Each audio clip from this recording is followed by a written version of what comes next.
தப்புன்னு வடிவேலையே பார்த்துட்டு வந்து வடிவேல்கிட்ட வந்து, என்னங்க இது, அவன் ஒரு வடை டீக்கு வந்து சைக்கிளே விட்டுட்டு போயிட்டானா, என்னங்க இது, ஓட்டுக்கு பணம் கொடுக்காம யாராவது இருக்காங்களா, வாங்காமல் இருக்க எத்தனை பேர் இருக்காங்க.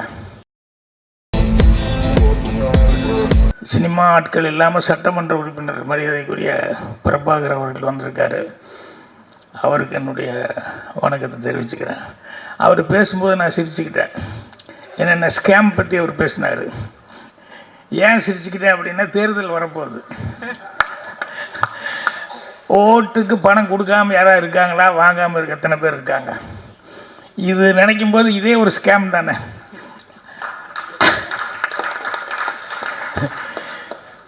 என்னென்னா, அதுக்குள்ளே வந்து இப்போ எல்லாருமே வந்து இன்வால்வ் ஆகிட்டோம். அதுலேருந்து யாரும் ஒன்வே மாதிரி உள்ளே வந்து பூந்ததுக்கப்புறம் அதுலேருந்து யாருமே வெளியே போக முடியாத அளவுக்கு இன்றைக்கி மாட்டிக்கிட்டு இருக்காங்க. சரி, அதை பற்றி பேசினோம்னா தேர்தல் நேரத்தில் அதை பற்றி பேசினா ரொம்ப இதாக போகும். அதனால் அதை நான் விட்டுறேன். இந்த ஸ்கேம் அப்படின்னு சொல்லி எல்லாம் பேசிட்டாங்களே, அதுக்கு என்னென்னா, சாதாரண ஆளை விட அதை பண்ணுறவனுக்கு மூளை நிறைய வேணும். சாதாரண ஆளுங்க அதனால் பண்ண முடியறதில்ல. இந்த சுமைக்கா முதல்ல ஆரம்பத்தில் பேசும்போது நல்ல ஒரு வாசகம் சொன்னாப்புல, என்னென்னா, ஏமாறுறவங்க இருக்கிறதுனால ஏமாத்துறாங்களா, இல்லை ஏமாத்துறவங்க இருக்கிறதுனால ஏமாறுறாங்களா அப்படின்னு சொல்லிட்டு ஆரம்பித்தாப்புல. அதுதான் உண்மை. ஏன்னா எல்லோரும் பண்ணுறத வந்து எல்லாருக்கும் வந்து ஈஸியாக பண்ணிட முடியாது. அதுக்குன்னு ஒரு தனி மூளை வேணும். அவங்க என்னென்னா நெகட்டிவில் போயிட்டாங்க. பாசிட்டிவில் போயிருந்தால் அவங்க வேறு மாதிரி வந்திருப்பாங்க. பாசிட்டிவில் போகல, நெகட்டிவில் போயிட்டாங்க. எனக்கு தெரிஞ்சு நான் பாக்கியால் எல்லாம் எழுதும்போது, இப்போ ஏதாவது கேள்வி பதில் எழுதும்போது ஒன்று எழுதினேன். இன்றைக்கி நான் அது வந்து ரொம்ப ரசிப்பேன். என்னென்னா, ஒருத்தன் அப்போ தான் வர்றான் ஆஃபீஸுக்கு, வந்தோடனே ஒரு மேனேஜரை வந்து பார்த்து, வணக்கம், இன்றைக்கி தான் புதுசாக வேலைக்கு சேர்றேன், அப்படியா, நல்லபடியாக பார்த்து செய்ய அப்படின்னாரு. செய்கிறேங்க, எனக்கு ஒரு சின்ன கெட்ட பழக்கம் இருக்குது அப்படின்னா. என்ன அப்படின்னா, நான் போனால் யாருக்கிட்ட வேணாலும் பெட்டு கட்டி முட்டாள் ஆக்கிடுவேன். அது எனக்கு ஒரு பெரிய கெட்ட பழக்கம். இப்போ விட்டா உங்களை கூட ஒரு 2 நிமிஷத்தில் முட்டாள் ஆக்கிடுவேன். இப்படி நேருக்கு நேர் சொன்னால் கோபம் வருமில்ல, இல்லை என்ன நீ முட்டாள் ஆக்கிடுவியா அப்படிங்கிற மாதிரி ஒரு ஈகோ வந்துடுது. இல்லை நான் முட்டாள் ஆக்கிடுவேன் அப்படின்னு சொல்லி சொன்னேன். நான் சும்மா இல்லைங்க, நான் 50 ரூபா, நீங்கள் 100 ரூபா வாங்கிக்கலாம், நான் முட்டாள் ஆக்க முடியலன்னா 100 ரூபா கொடுத்துட்றேன், முட்டாள் ஆக்கிட்டே நீங்கள் 50 ரூபா கொடுத்தா போதும் அப்படி இப்படின்னு சொல்லி பேசினா அவருக்கு ஒரு ஈகோ வந்துடுச்சு. சரி, 100 ரூபாயை நான் பெட்டு கட்டுறேன் அப்படிங்கிற மாதிரி ஏதோ ஒன்று சொல்லி, எப்படி என்னை 2 நிமிஷத்தில் என்ன முட்டாளாக்கி பார்க்கலாம் அப்படின்னா.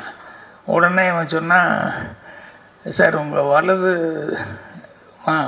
வலது பக்கம் தான் தொடையில் ஒரு மச்சம், முன்னாலேயோ பின்னாலேயோ தொடையில் அந்த இடத்துல ஒரு மீன் மச்சம் இருக்குது அப்படின்னா. பணத்தை எடுத்து வை, முதல்ல பணத்தை டேபிளில் எடுத்து வைன்னு சொல்லிட்டு, மீன் மச்சம். உடனே பேண்ட்டை கழட்டிட்டு பாரியா, முன்னாலேயும் பாரு பின்னாலேயும் பாருனாரு. தேங்க்ஸுங்கன்னு 100 ரூபா எடுத்து வச்சுட்டான். அப்புறம் உங்களால் எனக்கு 300 ரூபா லாபம் அப்படின்னு. என்ன அப்படின்னா, இல்லை வந்துன்னுமே மேனேஜரை வந்து பேண்ட்டை கழட்டி வைக்கிறேன் நான் அப்படின்னு வெளியே ஒரு 4 பேர்த்துக்கு பண்டை கட்டிட்டு வந்தேன்.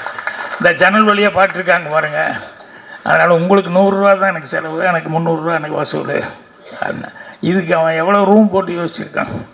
மாமான்னு கூப்பிட்டு இருந்தாலும் இவ்வளோ நேரம் அப்படின்னா. அதுக்குள்ளே அங்கே சைடில் உட்காந்துருந்தவன் ஒருத்தன், அவன் வந்து என்ன அங்கே சத்தம் என்னென்ன பாருங்கள், குழந்தைய கூப்பிட்டு வந்தால் இட்லி வாங்கி கொடுத்தான், காஃபி எல்லாம் வாங்கி கொடுத்தோம். இப்போ கேட்டேன், எனக்கு குழந்தைக்கு சம்மந்தம் என்ன, இதே வேலையாக சுற்றுறானுங்க. போன வாரம் இந்த ஹோட்டலில் ஒருத்தன் அப்படி தான், நிறைய வயிறு நிறைய சாப்பிட வச்சுட்டு இப்படி பண்ணிட்டான். இந்த ஹோட்டலில் அப்படி தானே, ஏய் மாவாட்டுறதுக்கு ரெடி பண்ணுங்க, இருறா உடனே மாவாட்டுறதுக்கு ரெடி பண்ணுன்னு சொல்கிறீங்க, தொலை விடு, நான் காசு கொடுத்துறேன்னா அந்த குழந்தைய பார்க்குறேன்.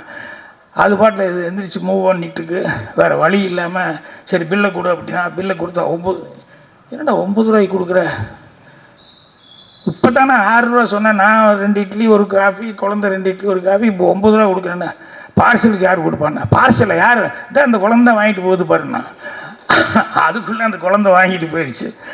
இவன் நேரம் வந்தான், கடைக்காரங்கிட்ட கொடுத்துட்டு வெளியே வந்தான். அது இப்படியெல்லாம் இருக்காங்களே அப்படின்னு சொல்லிட்டு யோசிச்சுட்டு அப்படியே ஒரு சிகரெட் வாங்கி பற்ற வைக்கும்போது, ஏய் அப்படின்னு ஒரு அம்மா கூப்பிட்றாங்க. இந்த குழந்தை தான் பக்கத்தில் நின்றுருக்கு. யார் இன்னைக்கு கிடைச்சானா, ஏதோ இந்த எழுச்சி வாயினா கிடைச்சா அப்படின்னு அந்த குழந்தை சொல்லுது. இவனுக்கு ஒரே எரிச்சல், நல்ல அம்மா நல்ல குழந்தைய பெற்று வச்சுருக்கேன் அப்படின்னு சொல்லிட்டு அப்புறம் அந்த அம்மா கூப்பிடுது வான்னா, இல்லை மத்தியானம் யாராவது கிடைப்பாங்களா பார்க்குறேன், நல்லா இன்றைக்கி ஏதோ இதெல்லாம் மோர் குழம்பெல்லாம் போட்டிருக்கேன், சாப்பிட்டு வந்துடுறேன். மத்தியானம் இதே வேலை இதே ஹோட்டலுக்கா அப்படின்னு நேராக கடைக்குள்ளே போனேன். கல்லாப்பட்டியில் கூப்பிட்டு, என்ன அது காலையில் எங்கிட்ட இப்படி சொன்னால் அந்த பொண்ணு, மத்தியானம் இதே வேலையை, மத்தியானம் இது என்ன இதெல்லாம் உனக்கு தெரியாது, தெரியும்ண்ணா. பின்ன நீ ஒன்றுமே சொல்லி என்ன, எனக்கு தேவை காசு தானியா, அது எப்படி ஏமாத்தினா எனக்கு என்ன, எனக்கு வேண்டியது காசு தானே அப்படின்னு. ஸோ இது என்னென்னா, சின்ன குழந்தைகளை வச்சு கூட இந்த மாதிரியெல்லாம் டெக்னிக்கலாக ஏமாத்துறது அப்படிங்கிறது நிறையா உண்டு. இதே மாதிரி அவன் அடுத்த ஊருக்கு போகிறான், அடுத்த ஊருக்கு போனோம்னா இன்றைக்கி நமக்கு ஹோட்டலுக்கு சரியாக வராது, பேசாமல் டீ கடையில் நம்ம எதாவது பண்ணிக்குவோம் அப்படின்னு சொல்லிட்டு அந்த டீ கடையில் போய் உட்காந்தா ஒரு டீ அப்படின்னு சொன்னால் ஒரு வடை வாங்கினேன், டீயும் வடையும் வாங்கி வந்துட்டு முன்னால் பெஞ்சில் உட்காந்தேன். அப்படி பாட்டு சாப்பிட்லான்னு போகும்போது சட்டார்னு ஒரு சைக்கிள் வந்தது, பிரேக் அடிச்சது, நின்றுது. டப்புன்னு வடிவேலையே பார்த்துட்டு வடிவேல்கிட்ட சார் அந்த டீ கொண்டாங்க அப்படின்னா உடனே டீ கொடுத்தேன். அந்த வடையை கொண்டாங்கன்னா வடை யாரும் செக்கிங் வாங்கி இப்படி பார்த்தான். ஓ செக்கிங் இன்ஸ்பெக்டர் போலுக்கு வடை டீ எல்லாம் கரெக்டாக பார்க்குறான் போலுக்குன்னு. இப்போ அவன் வாங்கி இப்படி பார்த்தான், பக்கத்தில் உட்காந்து அவன் பாட்டை வடையை சாப்பிட்டு டீ குடிக்க ஆரம்பிச்சிட்டான். ஏய் என்ன இல்லை பசிக்குது சாப்பிட்றேன்.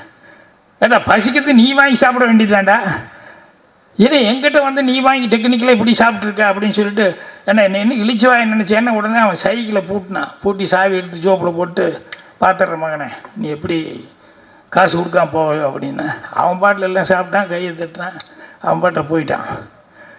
என்ன முழிக்கிறான் அவன், என்ன அது அப்படின்னு சொல்லிட்டு அப்புறம் கடைக்காரங்கிட்ட கேட்குறான், ஏங்க என்னங்க இது, அவன் ஒரு வடை டீக்கு சைக்கிளே விட்டுட்டு போயிட்டானா என்னங்க இது அப்படின்னு சொல்லும்போது, நான் சாவி வேணாம் போட்டு வச்சுனேன். இல்லைங்க அது திருடிட்டு வந்த சைக்கிளு, சாவி யார் வச்சுருக்கான்னு அவனைத்தான் குடிப்பானே கிறகத்தை சாவி தூக்கி போட்டான். உடனே இன்னொருத்தன் வந்தான், அங்கே நீ சாவி எடுத்த சைக்கிள் திறந்தான். அவன் பாட்டில் போனேன், யோ திருட்டு சைக்கிள்னு சொல்ல அவன் பாட்டில் போயிட்டான். இவன் கடைக்காரங்கிட்ட கேட்குறான், ஏங்க அவன் பாட்டு திருட்டு சைக்கிள்னு சொல்ல போயிட்டே இருக்கான் என்னென்ன.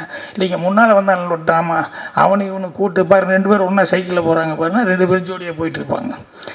இந்த ஊரே சரியில்லையே அப்படின்னு சொல்லிட்டு வடிவேல் அடுத்த ஊருக்கு போவோம் அப்படின்னு. இது என்னென்னா இந்த ஸ்கேம் பண்ணுறது அப்படின்னு சொல்லும்போது எத்தனையோ டெக்னிக்காக எத்தனையோ இது பண்ணுறாங்க. அதை பார்க்கும்போதெல்லாம் ரொம்ப ஆச்சரியமாக இருக்கிறது என்ன அப்படின்னா, அவங்களுக்கு எப்படி மைண்ட் இந்த அளவுக்கு திங்க் பண்ணுறாங்கன்னு.